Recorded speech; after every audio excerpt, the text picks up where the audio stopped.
बिस्मिल्लाहिर्रहमानिर्रहीम, अस्सलामु अलैकुम। अली सलमान जी टीवी के तमाम नाज़रीन को जी स्पोर्ट्स में खुश आमदेद कहता है कि जब आज पाकिस्तान और वेस्ट इंडीज़ की टीमों के दरमियान ब्रिजटाउन बारबाडोस में 4 T20 इंटरनेशनल मैचेस पर मुश्तमिल सीरीज़ का पहला T20 इंटरनेशनल मैच खेला गया। ख़राब मौसम और बारिश के बायस से ये मैच इब्तिदा में ताख़ीर का भी शिकार हुआ और उसके बाद फिर इस मैच को 9 ओवर्स तक महदूद कर दिया गया। 9 ओवर्स में पाकिस्तान ने पहले बैटिंग करने का मौका दिया वेस्ट इंडीज़ की टीम को और वेस्ट इंडीज़ ने यहाँ पर पहले बैटिंग करते हुए 9 ओवर्स में 85 रन स्कोर किए। क्या रहा इस मैच में, सबसे पहले एक नजर डालते हैं इस मैच की समरी पर कि इस मैच में किस तरह से वेस्ट इंडीज के बैट्समैनों ने परफॉर्मेंस दी। आपके सामने स्क्रीन पर अब तक जो पहली इनिंग का खेल मुकम्मल हुआ, उसके बाद ये मैच जो था वो इसको कॉल ऑफ कर दिया गया, मैच को खत्म कर दिया गया। यहाँ पे वेस्ट इंडीज ने पहले बैटिंग करते हुए 85 रन स्कोर किए 5 विकेटों के नुकसान पर। कैरन पोलार्ड जो कैप्टन है वेस्ट इंडीज के 22 रन के साथ नाकाबिले शिकस्त रहे और जबकि निकोलस पुरान ने 13 रन की इनिंग खेली।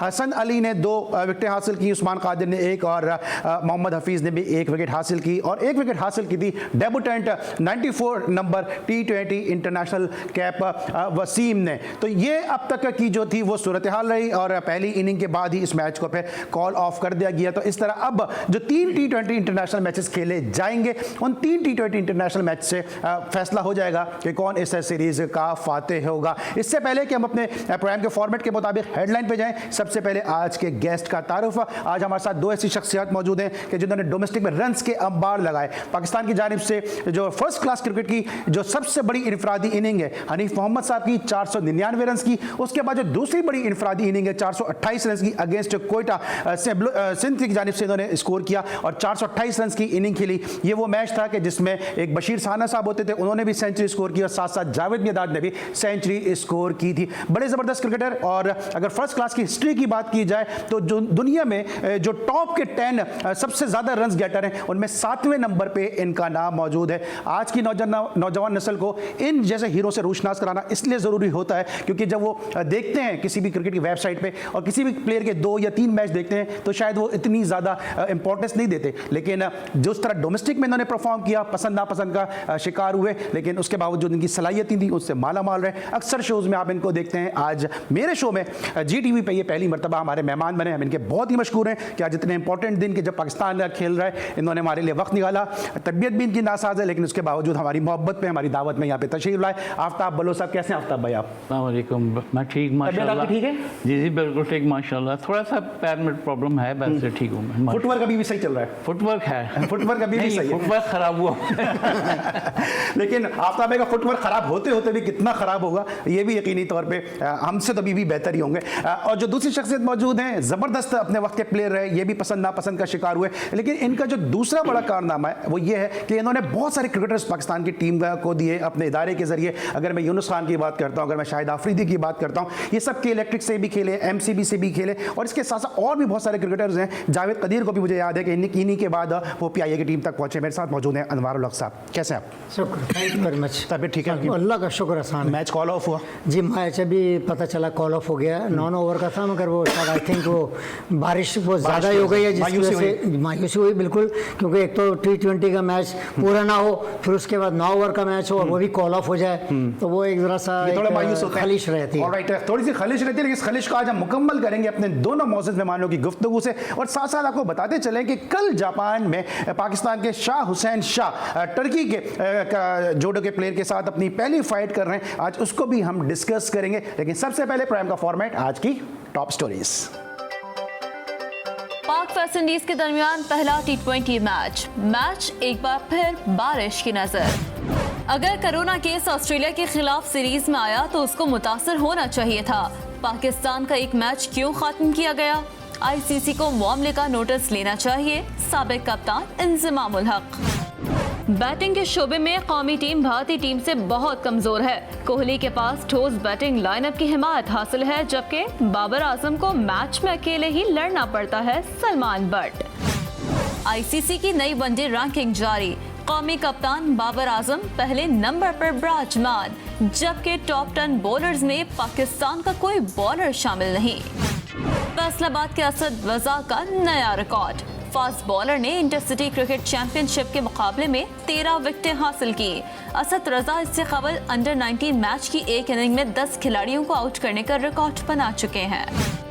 और तहरीक बराए बहाली क्रिकेट और एसोसिएशंस की जानिब से पीसीबी में मनपसंद और ना तजुर्बाकार अफराद के जरिए 6 एसोसिएशंस चलाने की शदीद मजम्मत।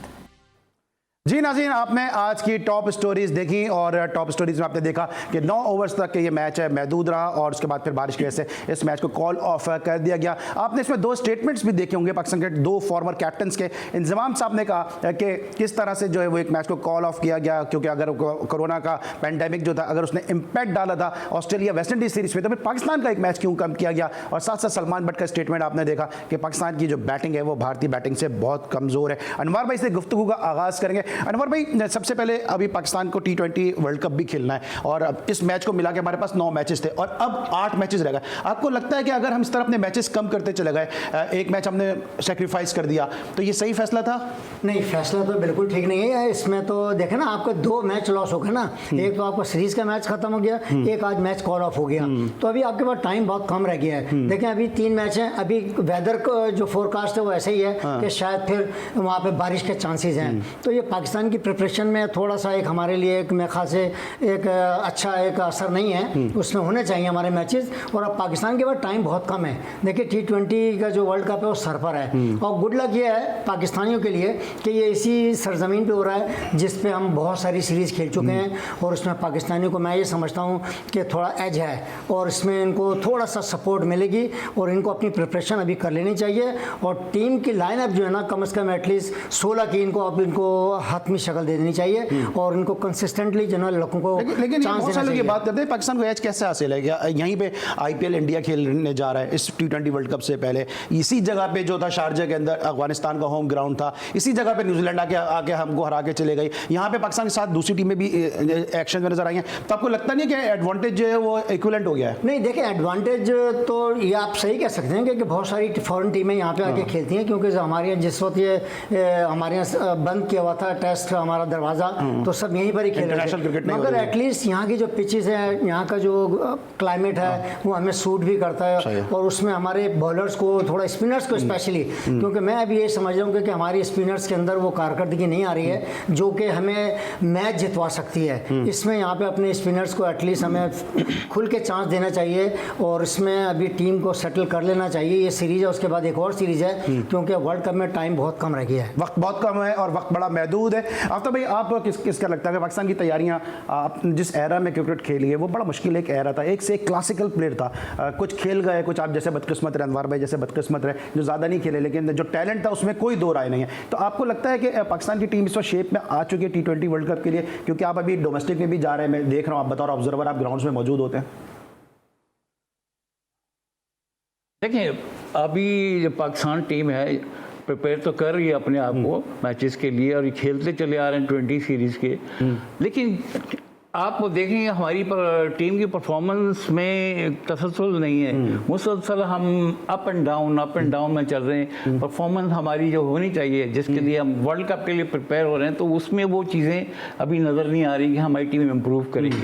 प्लेयर्स का सबसे बड़ा प्रॉब्लम ये है हमारे यहाँ कि हमारा जो सिलेक्शन है टीम के जो 11 बनाने का, वो आज तक इन्होंने प्रॉपर तरीके से सिलेक्शन नहीं किया। टीम का कॉम्बिनेशन अभी तक नहीं बन सका इनसे, हालांकि इतने सारे मैच खेल चुके हैं, टूर भी कर चुके हैं, लेकिन मैं देख रहा हूँ कि 11 का इनका जो एक सिलेक्शन होता है ना, वो प्रिपेयर अभी तक नहीं हुआ। हालांकि हमारे पास तकरीबन मेरा ख्याल है 25-30 प्लेयर लेकर गए ये लोग, तो ऑप्शन तो बहुत है, लेकिन ऑप्शन बहुत है। जब ज़्यादा प्लेयर होते हैं तो आपके ऑप्शन होता है, लेकिन जो फाइनल प्लेइंग 11 है ना, उसको बनाने के लिए हमारे पास, जो मैं देख रहा हूँ जिन मैचों में, किसी में भी प्रॉपर इन्होंने कॉम्बिनेशन नहीं बनाया। प्लानिंग के फुकदान है। हाँ, तो वो उसकी वजह से हमें प्रॉब्लम हो रही है। अगर इस तरह से हम खेलते रहे, अब दूसरे मुल्कों ने तो अपनी टीमें अनाउंस कर दी हैं काफ़ी मुल्क, लेकिन पाकिस्तान ने अभी तक अपनी टीम अनाउंस नहीं की। मेरा ख्याल है यही है कि ये अपने मैच, ये जो टूर्नामेंट हो रहे हैं, इसमें देख रहे हैं कि कौन लड़के परफॉर्म करते हैं, कौन बेहतर है। लेकिन ये है कि अगर टीम पहले से अनाउंस हो जाए तो वो ज़रा अच्छा होता है, प्लेयर्स को कॉन्फिडेंस आ जाता है, खुलकर ख्याल प्लेयर्स को तो पता होगा कि कौन जा रहा है, कौन नहीं जा रहा है। प्लेयर जो 12-13 प्लेयर होते हैं वो कंफर्म ही होते हैं ऑलमोस्ट, 1-2 का सिलेक्शन होता है। ये अंडर 19 वगैरह में मुश्किल होता है सिलेक्शन, लेकिन पाकिस्तान टीम में तो हर कोई सिलेक्शन करता है। ऑलराइट, हम बात कर रहे हैं पाकिस्तान टीम की परफॉर्मेंस के हवाले से। वर्ल्ड कप में पाकिस्तान की टीम किन तैयारियों के साथ जाएगी, इस पे बात कर रहे हैं अपने दोनों क्रिकेट एक्सपर्ट से। साथ साथ जिस तरह मैंने प्रोग्राम की इब्तिदा में कहा कि टोक्यो ओलंपिक्स में कल शाह हुसैन शाह पाकिस्तान के जो जूडो प्लेयर हैं वो पहली फाइट करेंगे मिस्र के रमादान दरवेश से। इस पे गुफ्तगू करने के लिए मेरे साथ ब्रेक के बाद मौजूद होंगे शाह हुसैन शाह के फादर, पाकिस्तान के ओलंपिक विनर के जिन्होंने पाकिस्तान के लिए सियोल ओलंपिक में ब्रॉन्ज मेडल हासिल किया, हुसैन शाह। ये सब कुछ होगा एक छोटे से ब्रेक के बाद।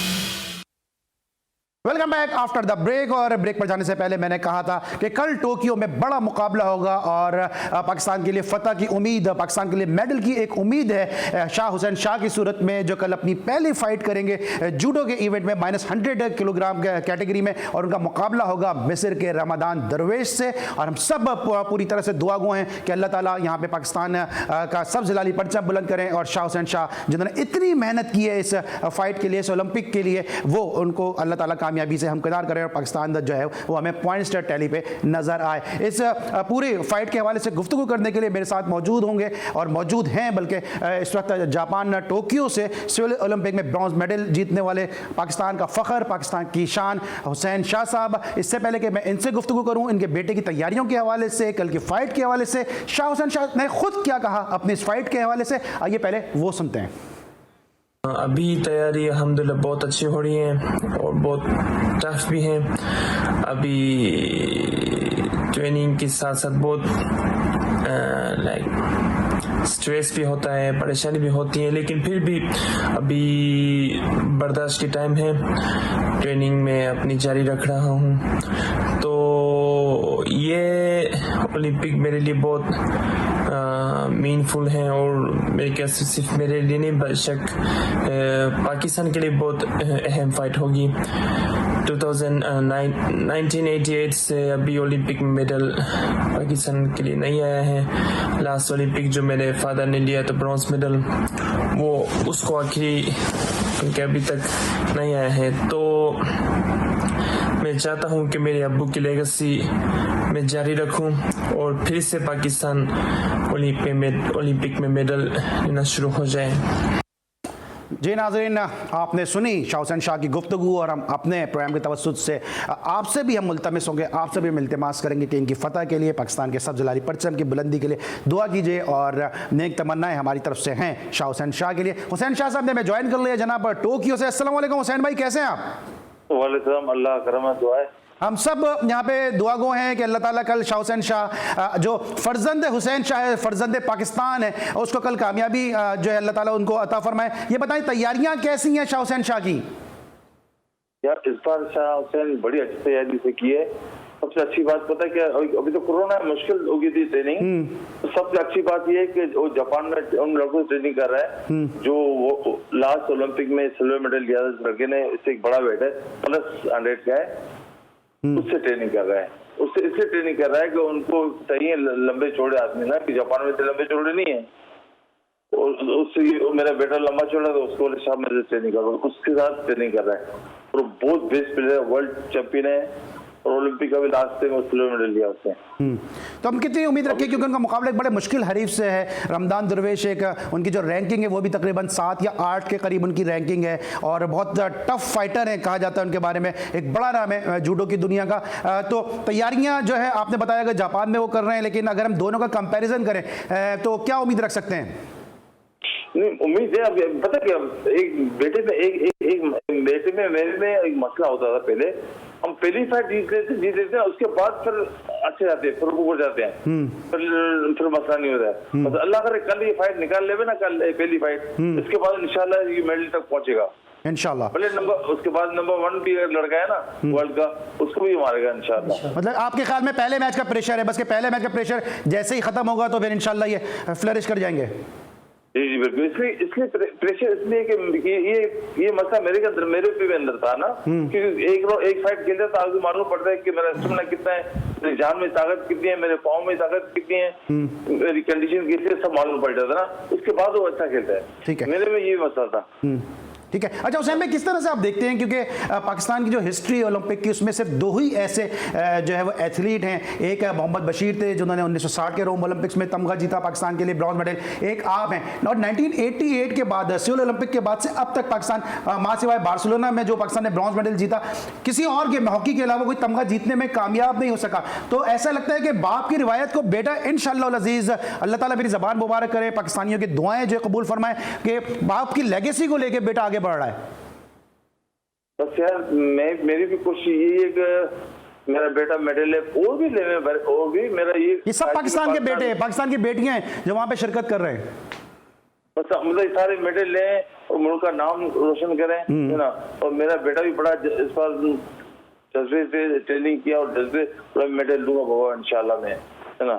ठीक है, तब तक मैं नहीं शुरू, और मुझे उम्मीद है बेटे में कुछ करेगा मेरा बेटा इस बार। ठीक है। अच्छा हुसैन भाई बताएं, आप तो बॉक्सिंग के चैंपियन थे, तो ये बेटे ने ये बॉक्सिंग को अलावा ये जूडो में कैसे चलेगा? ये मैंने डाला जूडो में। अच्छा, क्यों डाला? मुझे पता है मेरा बेटा बॉक्सिंग खेलेगा, आगे नहीं बढ़ेगा। हाँ, और मुझे पता है कि जापान की कौमी गेम है जूडो, जैसे अपनी हॉकी गेम है ना, पाकिस्तान की हॉकी है, इस तरह जापान की कौमी गेम जूडो है, और मेरा बेटा उसमें तरक्की करेगा। मैंने उनको बच्चों को 3 साल की उम्र में डाल दिया जूडो के अंदर। अच्छा, और मुझे पता है मेरे बेटे निकलेंगे यहाँ से, और मुझे खिलाना पाकिस्तान की तरफ से, इसलिए कि मेरा बेटा इंग्लैंड पैदा हुआ, वहाँ भी पासपोर्ट उसका नहीं बनाया, जापान में भी उसका पासपोर्ट बना, उसका नहीं बनाया। यही मैं सवाल कर रहा था हुसैन भाई, यही मैं सवाल कर रहा था कि बड़ी आपने यूनिक एक चीज़ की है कि आप बॉक्सिंग के प्लेयर हैं। अमूमन क्रिकेटर का बेटा क्रिकेटर ही बनता है, और फिर जैसा भी बनता है वो फिर टीम में भी आ जाता है, ये भी हम देख रहे हैं। लेकिन आप बड़ी एक यूनिक चीज़ है कि बॉक्सिंग आप चैंपियन हैं, आपने अपने बेटे को जूडो में डाला, फिर ये बेटा आपका पैदा हुआ इंग्लैंड के अंदर है, ये पाकिस्तानी, ट्रेनिंग ये जापान में कर रहा है, पाकिस्तान का ये नाम रोशन कर रहा है, तो ये बड़ी मुख्तलिफ चीजें एक साथ चल रही हैं इसके साथ। यार मुझे तो खिलाना है पाकिस्तान की तरफ ही था ना, लेकिन मेरा मकसद ये था, मेरे दोनों बच्चों को मैंने जूडो में डाला था, तो मुझे कुछ ना कुछ मेरे बच्चे करे यहाँ पे, और जूडो में करेंगे, मुझे पता था ये बॉक्सिंग में नहीं कर सकते थे, जूडो में करेंगे।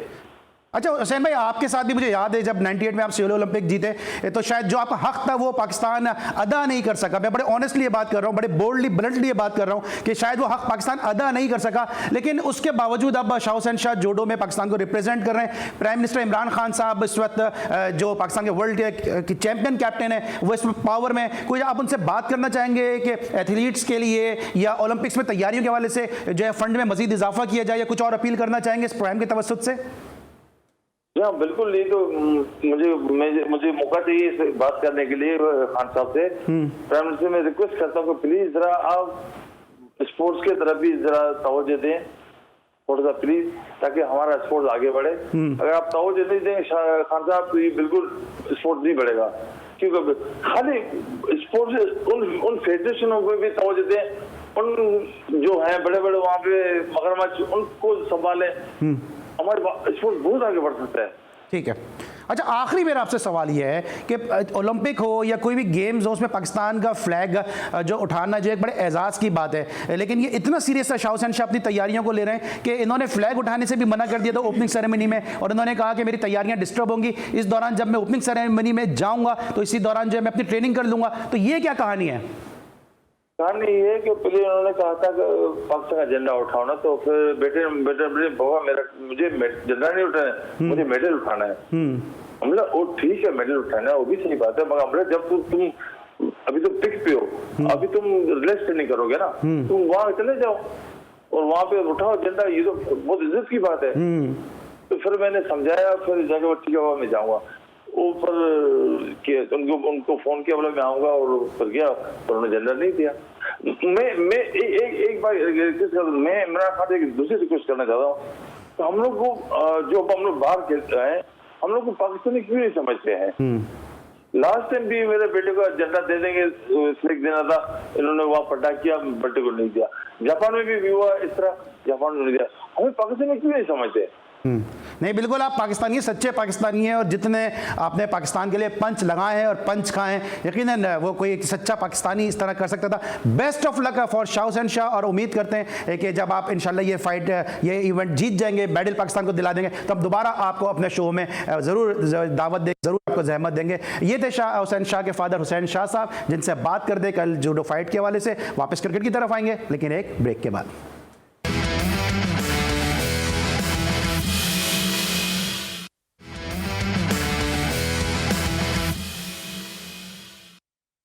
Welcome back after the break. और ब्रेक पर जाने से पहले मेरे साथ मौजूद थे टोक्यो जापान से हुसैन शाह साहब, क्योंकि उनके साहबजादे शाह हुसैन शाह कल अपनी पहली फाइट कर रहे हैं जूडो में मिस्र के रमज़ान दरवेश से। और रमज़ान दरवेश के बारे में भी बताता चलूँ कि बहुत ज़बरदस्त ये जूडो के प्लेयर हैं, और दो ऐसे मौक़े आए थे कि जब इन्होंने टूर्नामेंट में जब इनका मुकाबला और इनका सामना जब इसराइली हरीफ से हुआ, तो दोनों मरतबा इन्होंने उनसे हाथ मिलाने से मना कर दिया। तो ये इनके कैरियर में एक बहुत बड़ी चीज़ थी जो सामने आई, और उसको लाइमलाइट में लाना बड़ा ज़रूरी था। वापस आते हैं क्रिकेट की तरफ। आफ्ताब भाई से आगाज़ करते हैं गुफ्तगू का। आफ्ताब भाई, जिस तरह भाई बात करते हैं, ये बारिश से ज़्यादा मैच था, अब पाकिस्तान की तैयारियों को थोड़ा सा टाइम कम हो जाएगा। पहले 10 मैचेस थे, फिर एक मैच हमारा ख़त्म हुआ, अब इस मैच को भी ख़त्म कर दिया, अब हमारे पास तकरीबन 7 मैचेस रह गए।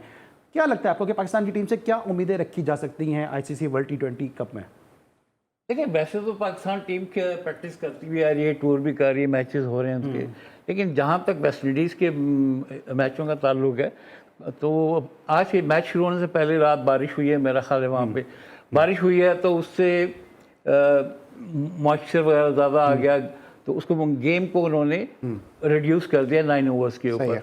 अब 9 ओवर्स को रिड्यूस करने के जब 9 ओवर्स कंप्लीट होने लगे, तो फिर अचानक फिर बारिश हो गई। ठीक है। तो अच्छा, इस तरह से ये अनवर भाई, ये 9 ओवर्स की जैसे बात करें, आप ओपनर थे, अभी अब अगर फ़खर के कॉन्टेस्ट में बात करता हूँ, एक ओपनर के लिए कितना मुश्किल होता है या कितना आसान होता है कि मिडिल ऑर्डर में बैटिंग करना? जिस तरह हम देख रहे हैं कि फ़खर को हम नंबर 4 या नंबर 5 पे हम खिला रहे हैं। नहीं, मैं बिल्कुल इसको एग्री नहीं करूँगा। फ़खर जमान देखें, basically he is a opening batsman, और इस T20 फॉर्मेट का तो एक आइडियल क्रिकेटर है। उसे आप नीचे खिला रहे हैं, ये बात समझ से बालातर है। या तो आप उसे टीम में ना रखें, अगर उसकी जगह पे या फिर एक ऑलराउंडर रख लें।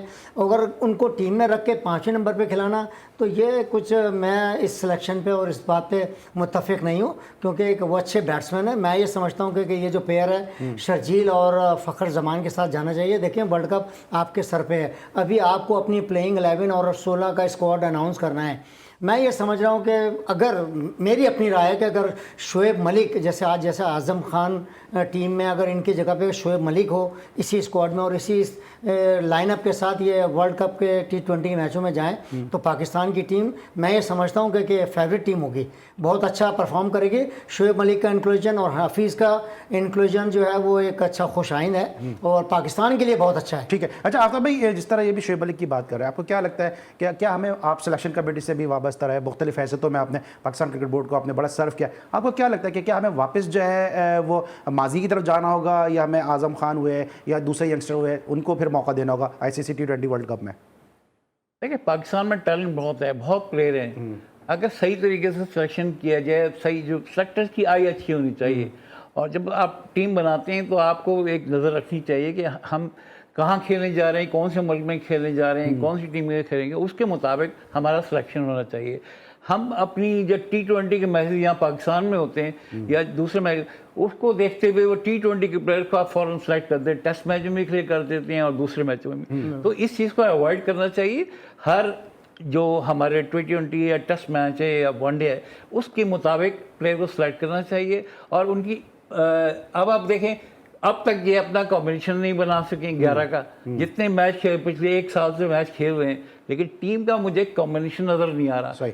11 प्लेयर जो एक होता है ना कि स्ट्रेंथ होती है आपकी बनती है, वो इनसे अभी कोई तैयारी है, मतलब कुछ नजर नहीं आ रही। और इसके साथ साथ तैयारी तो कर रहे हैं, लेकिन वो खेल मेहनत भी कर रहे हैं, शेप में नहीं आ रही ना टीम, अभी तक शेप में आ नहीं पा रही है, अपनी शेप में नहीं लेकर आए हैं। ऑलराइट, अनवर भाई और आफ्ताब भाई के साथ हमारी गुफ्तगू जारी है, लेकिन साथ साथ आप हमें कॉल्स भी कर सकते हैं और प्रोग्राम में जो है अपनी राय का इजहार भी कर सकते हैं। आज हमारे साथ 2 बड़े ज़बरदस्त क्रिकेट एक्सपर्ट, क्रिकेट एनालिस्ट मौजूद हैं। अनवर भाई, अभी बताएं कि जो भी वर्ल्ड कप होने जा रहा है T20 में या पाकिस्तान का अगर हम देखते हैं, तो आपको क्या लगता है कि पाकिस्तान जो है वो रिलाय अपने ज़्यादा स्पिनर्स पे करेगा या ज़्यादा अपने फिर फास्ट बॉलर पे ज़्यादा रिलाई करेगा? देखिए मैच जहाँ पर आपके शेड्यूल हैं वो यूएई में है, देखिए वहाँ पे फास्ट बॉलिंग इतनी इफेक्टिव नहीं होंगी। मैं ये समझता हूँ कि स्पिनर्स जो है ना वो पार्ट प्ले करेंगे। ठीक है। एक लेफ्ट आर्म स्पिनर्स का इंक्लूजन मैं समझता हूँ इमाद वसीम जो अभी जिस तरह बिल्कुल bowling होना चाहिए। इमाद वसीम को देखें इस T20 क्रिकेट का is a very good cricketer.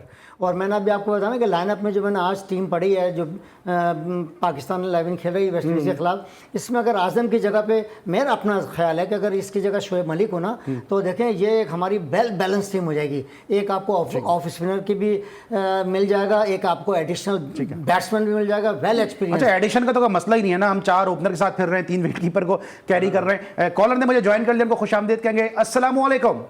वालेकुम अस्सलाम सलमान भाई जान, अल्ताफ साहब को इस्लाम और नवार और हक को सब सलाम। मेरा फजलमा पात्र से लाहौर से। वालेकुम अस्सलाम जी, क्या सवाल करेंगे?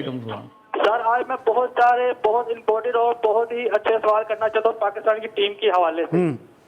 सर मैं एक तो ये कहना चाहता हूँ हमारे पास Rizwan Hussain left arm batsman है, उसको खिलाना चाहिए, बिलाल आसिफ को खिलाना चाहिए। हमारे पास कोई भी सीनियर प्लेयर खेल सकते नहीं, जैसे सोहेल मकसूद को खिलाया था उसको बिठा दिया है। अब ये शदाब की ना बैटिंग है ना बॉलिंग है, इसको क्यों इतनी देर? ठीक है, बिलाल आसिफ को लेना चाहिए आपके ख्याल में। और दूसरा सवाल क्या है? हमारे पास इतना टैलेंटेड बॉलर है, उसको क्यों नहीं ले रहे? ठीक है। मुझे मैं सर एक बार मेरी ये है, अच्छा, ये आपने कहा था कि आज मेरे पास बहुत अच्छे सवाल हैं, यही कहा था ना? मेरी बात सुने। मुझे याद है पिछले शो में भी आपने यही सवाल किया था। एक और कॉलर को हम शामिल करेंगे।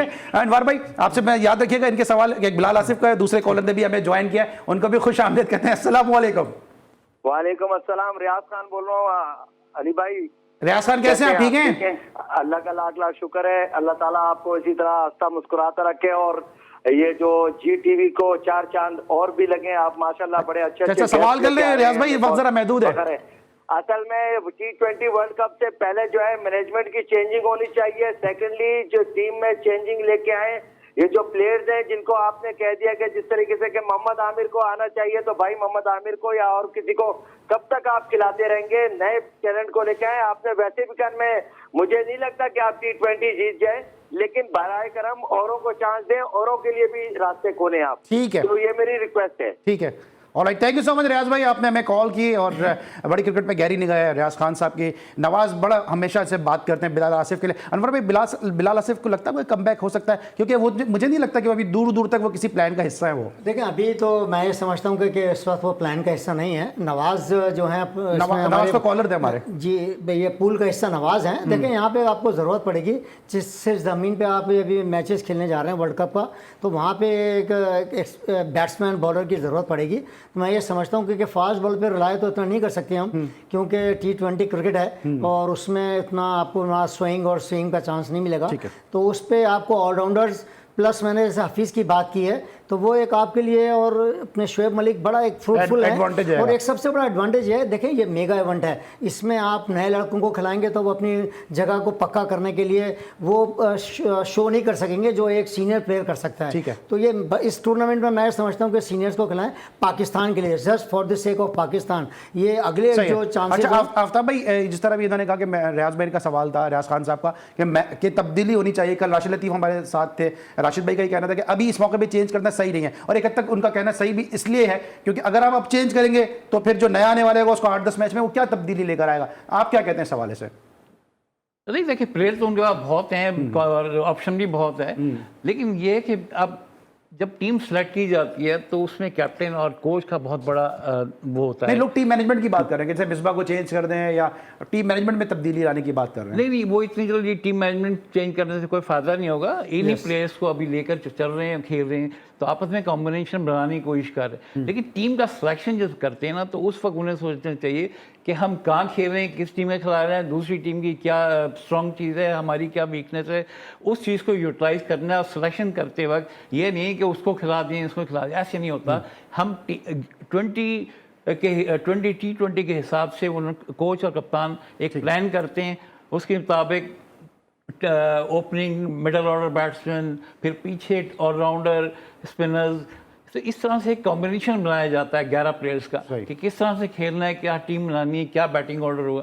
तो वो चीज़ जब बनाने में आप कामयाब हो जाएंगे तो मेरा ख्याल है कि एक टीम का अच्छा कॉम्बिनेशन बनेगा और आप अच्छे तरीके से टीम को फाइट कर ठीक सकते है। हैं। अच्छा, आप दोनों ही बड़े ज़बरदस्त बैट्समैन थे। दोनों से मेरा आखिरी सवाल है कि अभी सलमान बट ने एक स्टेटमेंट दिया, उन्होंने कहा कि पाकिस्तान की जो बैटिंग है कमज़ोर है भारतीय बैटिंग से, और जब दोनों की बैटिंग की बात होती है तो कंपैरिजन फिर बन जाता है बाबर का और विराट कोहली का। अनवर भाई, पहले आप बताइएगा कि किस हद तक पाकिस्तान की बैटिंग कमज़ोर है और बाबर और विराट पे कितनी जिम्मेदारी होगी इस T20 वर्ल्ड कप में? देखिए, पाकिस्तान की बैटिंग को कमज़ोर तो मैं नहीं कह सकता। मैं T20 क्रिकेट है, इसमें हमारे लड़कों में इतनी कैपेबिलिटीज़ है कि वो इससे पहले भी हम लोग ये वर्ल्ड कप जीत चुके हैं, ऐसा नहीं है। हाँ, ये ज़रूर है कि इंडिया के अंदर जो इंफ्रास्ट्रक्चर है वो बहुत स्ट्रांग है, उनके पास प्लेयर्स ऑफ पूल बहुत हैं। विराट कोहली का और बाबर आजम का जो कंपैरिजन है, it is too early to say, because कि अभी विराट कोहली के पीछे बड़े रन्स हैं। बाबर आजम नो डाउट ही is one of the best in Pakistan. इस वक्त करंट क्रिकेट के अंदर वो पाकिस्तान का टॉप बैट्समैन है, और यकीनन वो भी जितनी क्रिकेट खेलेगा तो उससे ज़्यादा रन्स करेगा। अब डिपेंड ये करता है, मैंने एक बात जो कही थी कि अभी इस मेगा इवेंट में यंगस्टर्स के ऊपर बहुत प्रेशर होगा। इस वजह से मैंने कहा था कि अगर आप पाकिस्तान को अगर मद्देनज़र रखें तो शोएब मलिक और हफीज़ के साथ जाएंगे तो मैं समझता हूँ कि फेयरलेस क्रिकेट खेलेंगे, इन पे कोई प्रेशर नहीं होगा, क्योंकि इनके पीछे अब इनको पता है इस वर्ल्ड कप के बाद हो सकता है वो शायद आगे क्रिकेट ना खेलें। और यंगस्टर को जो दूसरी सीरीज़ होती हैं उसमें आप आजमाते हैं, क्योंकि ये बहुत बड़ा अच्छा टूर्नामेंट वैलिड पॉइंट दिया है, क्योंकि अनवर भाई ने, क्योंकि ये आखिरी इवेंट हो सकता है इनका, और इसके बाद जो इनकी ये इन्वेस्टमेंट भी हो सकती है इनकी, क्योंकि अगर यहाँ अच्छा खेलेंगे तो फिर दुनिया भर की लीग्स में इनके मौके जो है वो खुल जाएंगे। आफ्ताब भाई, क्विकली मुझे बता दीजिएगा कि आप इस मुद्दे पे क्या कहते हैं, पाकिस्तान की बैटिंग कितनी स्ट्रांग है, कितनी कमजोर है एज कम्पेयर टू इंडिया? नहीं, ये कहना तो सही नहीं है कि पाकिस्तान की टीम पाकिस्तान की बैटिंग स्ट्रांग नहीं है। पाकिस्तान की बैटिंग अच्छी है, लेकिन बस वो कॉम्बिनेशन बनाने की बात है कि आप हर प्लेयर को यूटिलाइज करना आना चाहिए कैप्टन को। कॉम्बिनेशन की बात कर रहे हैं आफ्ताब भाई, थैंक यू सो मच। आपने हमें आज हमारी महफिल में आज आप शरीक हुए, हमारी बज़्म को आपने रौनक बख्शी। अनवर भाई, आपका बहुत बहुत शुक्रिया। इंशाल्लाह अगले किसी शो में आप दोनों को फिर हम मदू करेंगे, दोनों को फिर हम दावत देंगे। आज की हमारी कोशिश काविश कैसी रही, इस दुआ इस उम्मीद के साथ कि पाकिस्तान इंशाल्लाह अज़ीज़ कल जोडो में शाह हुसैन शाह के जरिए पाकिस्तान की एक उम्मीद है कि पाकिस्तान मेडल हासिल कर सके, पॉइंट्स टेबल पे पाकिस्तान की मौजूदगी नजर आए, पाकिस्तान का सब जलाली परचम बुलंद हो। इंशाल्लाह कल रात फिर आपसे मुलाकात होगी 11:05 पर। उस वक्त तक के लिए अली सलमान को इजाजत दीजिए, अपना बहुत ख्याल रखिए। अल्लाह हाफिज़।